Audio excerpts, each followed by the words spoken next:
ni Professor No One tukangurira abantu gukora transformation, ariko mbere na mbere ubanza kwinjira muri zone, muri space ikwibagiza identity wagiye wiremera cyangwa ibyo wagiye wiyitirira, ukora defense mechanism, bityo bikakubera inzitizi zo kugera ku cyo wagombye kugeraho koko.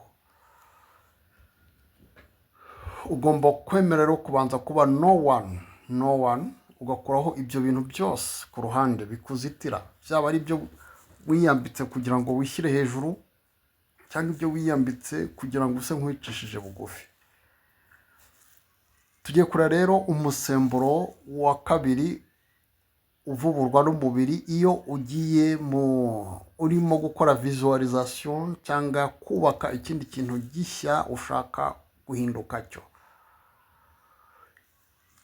Visualization izamura umusemburo wa dopamine, umusemburo w'ibyishimo n'intego. Ikikora dopamine ituma wumva ufite amashagaga, intego n'inyota yo kugera ku kintu cyiza, impinduka.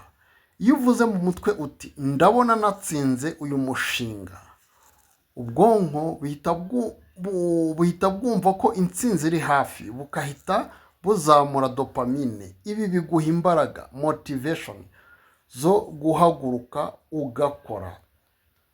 Niyo mpamvu rero n'ubundi uko tubabwira, iyo umaze gukora visualization ukumva ugomba kugera, ikiba gisigaye ni ugukora action. Buriya ituma uhuza icyo wa visualije cyangwa icyo urimo gukurura mu bitekerezo ukagihuza n'imbaraga z'umubiri, bityo ukagerayo vuba.